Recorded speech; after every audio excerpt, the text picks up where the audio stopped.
I'm going to show you guys how to install this new dishwasher. It's an LG ThinQ. Make sure that this insulation, if it comes with it, and this plate comes off, there's just two little screws holding the corner here. But this comes off, so make sure that comes off.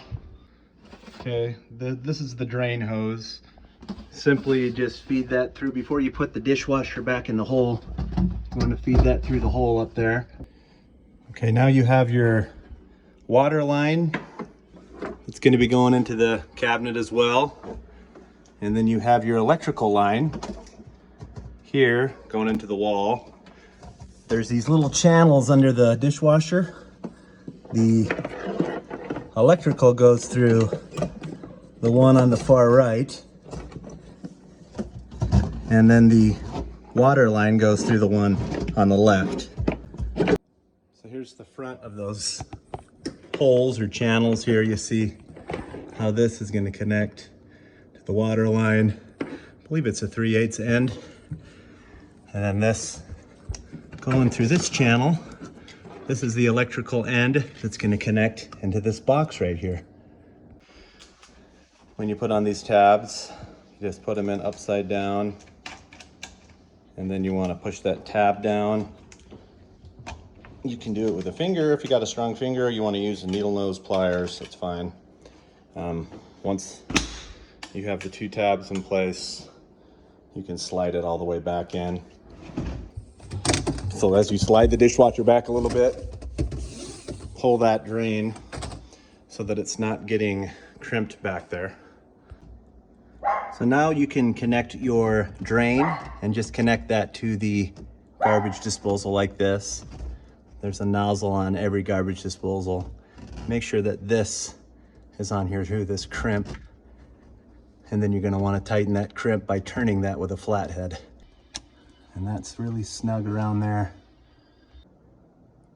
According to the instructions, tape or compound should not be used on the dishwasher inlet valve. So a lot of people wanna put tape on this, but just screw this end right into here and make sure it's pretty darn snug using one of these wrenches. A smaller one, it's easier to get in there. Now it's time to open up this little box here. Make sure you turn off the circuit breaker to your dishwasher as well so you don't get electrocuted. So this box comes off, and then you want to feed that through the back side of this box here so it can connect with these three. And then before you put the nut on, just wrap the wire around the front of the wire so it's about like that. And then you want to put the white with the white, the green with this copper cord here. The green goes with the copper, and then the black will go with the black. It's pretty straightforward. Once you're done with that, you'll stuff everything back into this box and put the metal cover back on. Dishwasher power, -5 here. Next, you want to turn on the water supply. I just turned that on. That there are no leaks. You don't want any water coming out of here.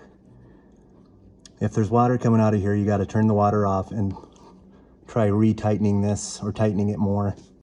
Now we know that there's no leak and that the power is working. You want to turn the power on. Make sure that you're getting supply. Then you can put the insulation back in. It's going to go in about like that. And then you're going to put this plate back in. Okay, and the two screws, one on one side and then one on the other. Now you want to make sure that this part of the rubber is lined up about right front with the cabinet. And you just want to make sure that the space, you know, it's centered really well so the space is even. You want to screw the dishwasher into the countertop from underneath, if you can.